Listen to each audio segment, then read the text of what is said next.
Well, the Treasury Secretary, Steve Mnuchin, did address the possibility of the stock market closing to sort of breathe a little bit. He was not keen on it. Take a look.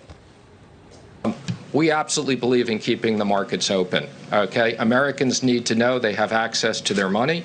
After September 11th, the only reason why the markets were closed was because the technology was disrupted. I've been on the phone with the major banks, with the New York Stock Exchange. Everybody wants to keep it open.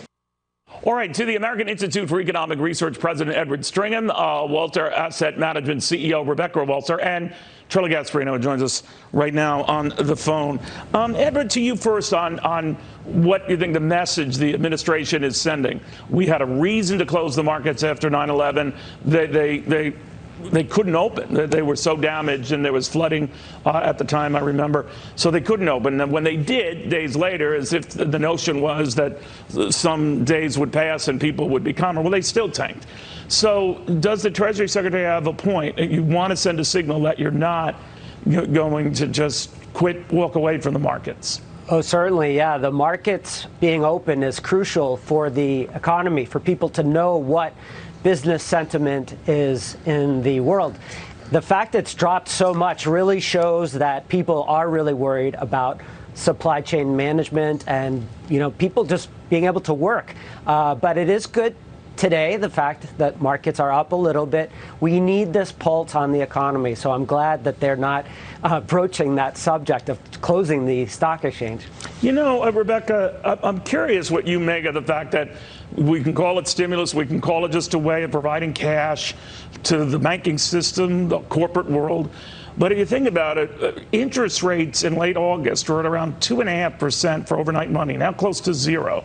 In just the last couple of weeks, they've been reduced by over 1.5 percentage points. The Fed has poured trillions of dollars into buying everything from commercial paper, mortgage-backed securities, treasury securities. And today, notwithstanding, the markets have tanked on that. So I wonder what would rally them, and I suspect it would be good news on the virus itself. What do you think? No, Neil, you're 100% right. This is really a situation where we've got the economics versus the actual health of people, and it's forcing people to stay home. It's forcing people not to obviously patronize restaurants, bars, gyms, all of the things. Movie theaters are closing. So when you have this sort of situation, which is really unprecedented, except for back maybe during the Spanish flu, you're going to close down businesses, which is going to have the blunted economic impact that the stock market here is forecasting. So what I see, Neil, is that you're exactly right. This will not stop until the virus is ebbed. And what I really see is the stock market slowly dying, death, 3 months, and then I see a miraculous resurrection really after 3 months. I really truly see that the virus will be contained and the market will come roaring back, and we will have an influx of world capital that we have never seen before in the history of the world. All right, I hope you're right on that. Charlie Gasparino, your reporting has been stellar on this, but one of the things that interests me when we talk about the Spanish flu in 1918, there's the great comparison the president alluded to that St. Louis, for example, one of the biggest cities at the time in the country, had done this social distancing thing, and the losses were limited. Philadelphia at the time did not, and the losses were substantial. 675,000 Americans lost their lives in that plague that took 50 million lives across the world, and I'm not even getting into World War I. So does the president have a point to say, look, on this social interaction and curbing it, whether it's 10 or fewer, 25 or 50 or fewer, depending on the state or locality, that it's about keeping people apart? Yeah, I think by the way, I thought he had a very strong press conference. Something you could tell the market kind of liked it. It was bouncing back up as he was speaking. He sounded, except for the end where he got a little petty, he really set the tone. And he's absolutely right. Listen, I have family members. I'm old enough to have family members, believe it or not, who were affected by this Spanish flu. My wife's grandfather's father died in Brooklyn on the Spanish flu. It affected a lot of people. But, these were people, just so you know, who largely lived in squalor, in tenements. We have plenty of poor people in this country, don't get me wrong, but we're not at the turn of the century New York immigrants packed into tenements where 10 families share one bathroom on a floor. I mean, that's what was going on back then. So remember, we're comparing apples to oranges, and I think he's right by taking the steps he's took. The China travel ban was excellent. That was those steps and the warnings now to social distance will work. I want to make one quick point here about the stock market.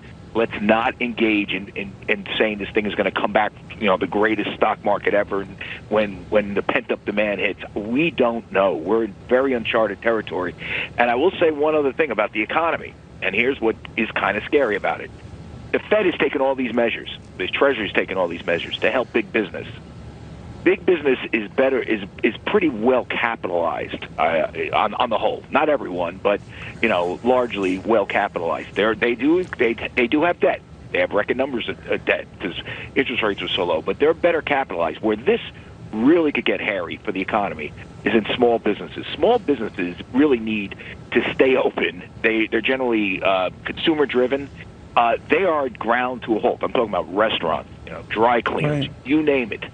That's where none of this Fed stuff, lower interest rates, QE, these other programs, the Fed facility today that, jack up the market. It's done squat for the markets. They have done nothing. And Neil, they employ half of Americans.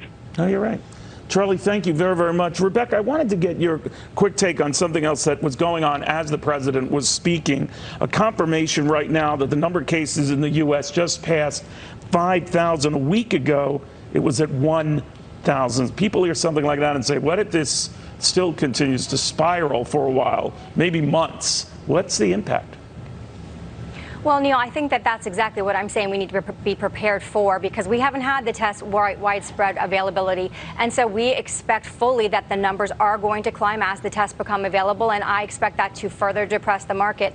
As I said, I do see several more months of this actually happening. But once the virus hits the peak, and I do believe what President Trump was dead on in his talk, that we will see it. We will see when it stops. And that is when I believe we will, because this is so unique. And I take Charlie's point that he's saying, look, we can't predict when it's going to come back. But this has come upon us so quickly because of, Neil, what has actually happened. We had great unemployment numbers. We had excellent growth. We had earnings seasons that were surpassing what we expected. We expected a loss. We had a huge growth of 4% on average. We had great fundamentals, and this just came out of nowhere and took everything down the fastest ever. So, Neil, because of that, when this virus subsides and everyone in the world will see that the U.S. has reached a point where it's back to business as usual, I believe President Trump is 100% correct. I believe because he's done the things that he's been asked to do, he will be, and America will be rewarded, and we will see that the market will come back, and it will be unique. To Charlie's point, it will be unique, but it is going to come back as fast as it went down. Well, yes. Timing is everything, right, Edward? And I'm just wondering here, given what's going on right now, and a Wall Street Journal poll out yesterday that showed that Americans are less confident about the future, whether they take that out on him. Oh, yeah, I know. It's really hurting the average person, especially small business. Right. I think that there's the health risk, but there's the economic risk by making restaurant workers unemployed and all these small businesses having to stay at home for weeks, maybe even months.